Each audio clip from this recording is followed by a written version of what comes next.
নমস্কার বন্ধুরা, বিনার হেসেলে আপনাদের সবাইকে স্বাগত জানাই। আজকের গ্রাম পদ্ধতিতে চিংড়ি মাছের মালাইকারি করব, আপনাদেরকে দেখাবো। জন্য চিংড়ি মাছ কটা আগে কেটে নেব, এইভাবে কাটবো।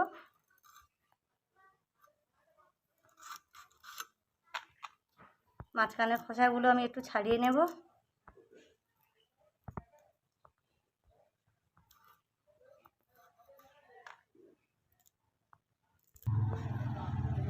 এইভাবে ছাড়িয়ে নেব।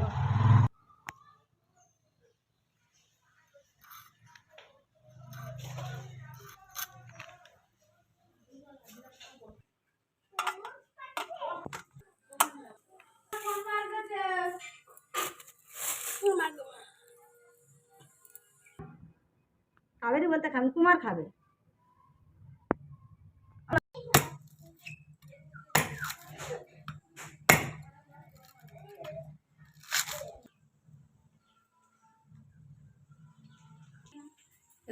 এগুলোকে আমি ধুয়ে কেটেছি, আর ধুইব না, ধুইলে ফের ঘিগুলো বের হয়ে যাবে, আর ধোয়ার দরকার নেই।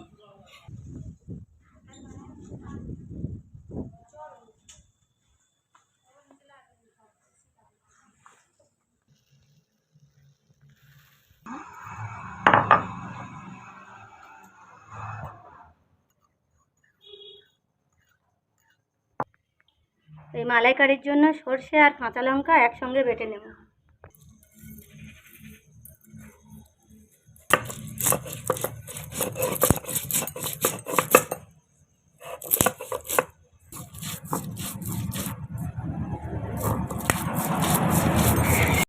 সর্ষেটা বাটা হয়ে গেছে, এবার আমি তুলে নেব।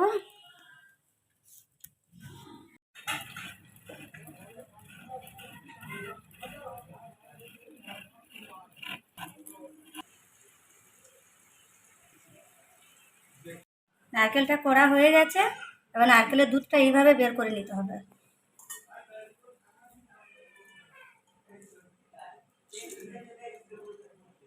মালাইকারির জন্য নারকেলের দুধ লাগে, আপনারা চাইলে মিষ্টি দিয়ে পিষেও নিংড়াতে পারেন।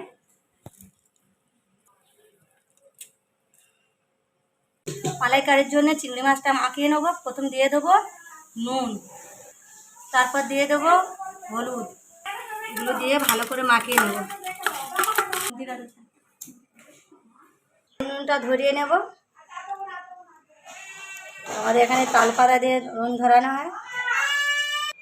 মালাইকারির জন্য এই সর্ষে আর কাঁচা লঙ্কা বেটে রেখেছি, প্রথমে দিয়ে দেবো সর্ষে কাঁচা লঙ্কা বাটা ছেঁকে দিয়ে দিচ্ছি আমি। বলি সর্ষেটা ফুটে গেছে, এবারে দিয়ে দেবো আমি নারকেলের দুধটাও ছেঁকে নেব।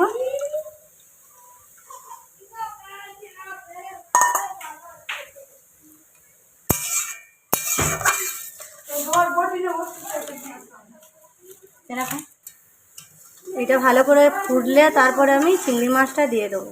সর্ষে আর নুন হলুদ মাখানো চিংড়ি মাছটা, এবার ওটা ফুটে গেছে, সর্ষে আর নারকেলের দুধটা ফুটে গেছে, এবারে আমি এগুলো দিয়ে দিচ্ছি।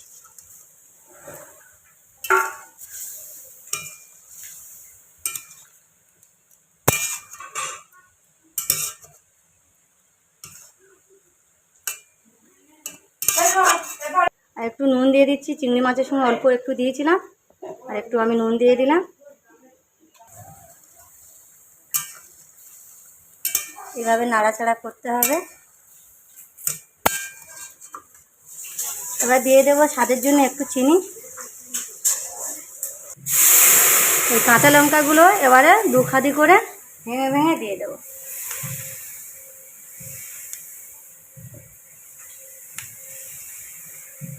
আমি প্রথম থেকে একটুও তেল দিইনি, এই নামাবার সময় এবার একটু তেল দিয়ে দেবো, কাঁচা তেল একটু লাগবে।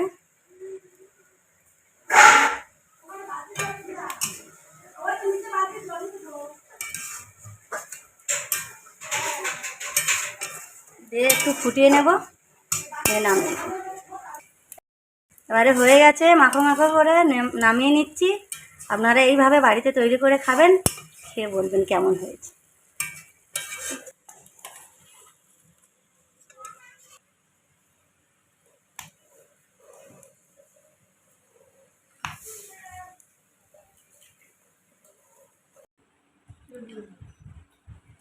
খাবি তো, গালে তুলবি তো। চিংড়িটা গালে তো, বড় চিংড়িটা গালে তো, এবার বল।